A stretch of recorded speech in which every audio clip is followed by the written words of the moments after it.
السلام علیکم پیارے دوستو، آج ہم ایک نئی کہانی پڑھیں گے جس کا نام ہے بھوت کا راز۔ 12 سال کا کاشف بہت شریر لڑکا تھا۔ شرارت پر وہ اکثر والدین اور دادی سے ڈانٹ کھاتا۔ اس کی بہن علیزے اس سے 1 سال بڑی تھی۔ کاشف کی پھپھی دوسرے شہر سے اپنے بچوں شان اور فائزہ کے ساتھ ان کے گھر آئی ہوئی تھی۔ وہ دونوں بہن بھائی کاشف اور علیزے کے ہم عمر تھے۔ ایک دن بچوں نے دادی سے کہانی سنانے کی فرمائش کی تو وہ راضی ہو گئیں۔ شان بولا، نانی کوئی بھوت کی کہانی مت سنائیے گا، مجھے بڑا خوف آتا ہے بھوتوں کی کہانیوں سے۔ یہ سننا تھا کہ کاشف کے کان کھڑے ہو گئے۔ ایک شرارتی مسکراہٹ اس کے لبوں پر اور آنکھوں میں ایک چمک سی آ گئی۔ علیزے اسے معنی خیز نظروں سے دیکھنے لگی۔ کہانی ختم ہونے کے بعد علیزے نے کاشف سے کہا، لگتا ہے تم شان کو بھوت بن کر ڈراؤ گے۔ کاشف منہ پر انگلی رکھتے ہوئے بولا، آہستہ بولو، سچ بڑا مزہ آئے گا۔ رات کو جب وہ سو جائے گا تو میں اسے بھوت بن کر ڈراؤں گا، حالت دیکھنے والی ہوگی اس کی۔ رات ہو چکی تھی۔ کاشف اور شان الگ کمرے میں سو رہے تھے۔ شان کے سونے کے بعد کاشف اٹھا اور چپکے سے باہر جا کر اس نے بھوت کا گیٹ اپ اختیار کیا۔ اب اس کے قدم اپنے کمرے کی طرف بڑھنے لگے جہاں شان سو رہا تھا۔ کمرے میں مدھم روشنی تھی۔ کاشف آہستہ آہستہ قدم بڑھاتا ہوا شان کی طرف بڑھ رہا تھا۔ اس نے دیکھا کہ شان چادر اوڑھے بے خبر سو رہا ہے۔ اس سے پہلے کہ وہ چادر ہٹا کر شان کو ڈراتا، اچانک کسی نے اس کے کندھے پر ہاتھ رکھا۔ کاشف نے جو گھوم کر دیکھا تو اس کی روح فنا ہو گئی۔ علیزے اور فائزہ دادی جان کے کمرے میں تھیں۔ علیزے جاگ رہی تھی۔ اسے معلوم تھا کہ کاشف شان کو بھوت بنا کر ڈرائے گا۔ ابھی تھوڑی ہی دیر ہوئی تھی کہ اچانک علیزے کو کاشف کی چیخ سنائی دی۔ اسی دوران فائزہ بھی اٹھ گئی اور مسکرانے لگی۔ اسے دیکھ کر علیزے کو بڑی حیرت ہوئی۔ تم کیوں مسکرا رہی ہو؟ علیزے نے پوچھا۔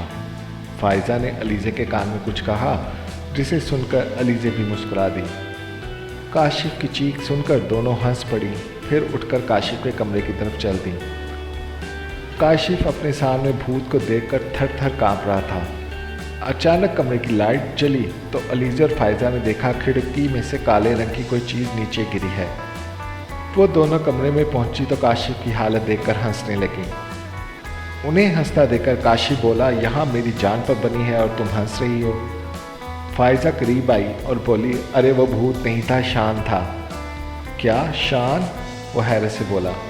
علیزے نے بتایا، ہاں مجھے فائزہ نے سب بتایا ہے۔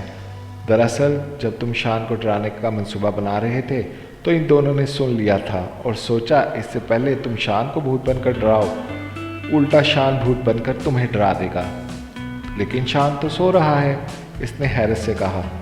ارے نہیں، یہ تو تکیے اس طریقے سے رکھے ہوئے ہیں جیسے کوئی سو رہا ہو۔ یہ دیکھو تکیے ہیں۔ یہ کہہ کر فائزہ نے جیسے ہی چادر ہٹائی وہ چیخ پڑی۔ شان وہاں گہری نیند سو رہا تھا۔ چیخ کی آواز سن کر دادی جان بھی نیند سے بیدار ہو چکی تھی۔ وہ خود سے بولی، ارے یہ بچے کہاں ہیں؟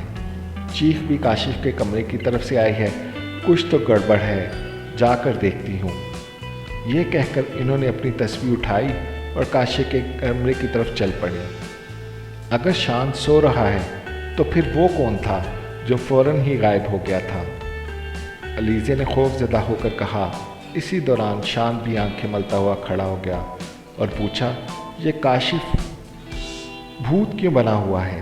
فائزہ نے کہا، کس قدر بے خبر سوتے ہو بھائی، اس قدر شور میں بھی آنکھ نہیں کھلی۔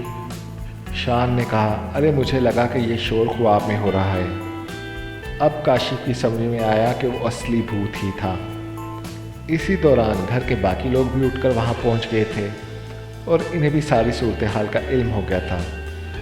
کاشف کے ابو نے کہا، کہو برخوردار، اب کوئی شرارت کرو گے؟ اصلی بھوت تمہیں شرارتوں کی سزا دینے آیا تھا، لیکن علیزے اور فائزہ کے آنے سے وہ غائب ہو گیا۔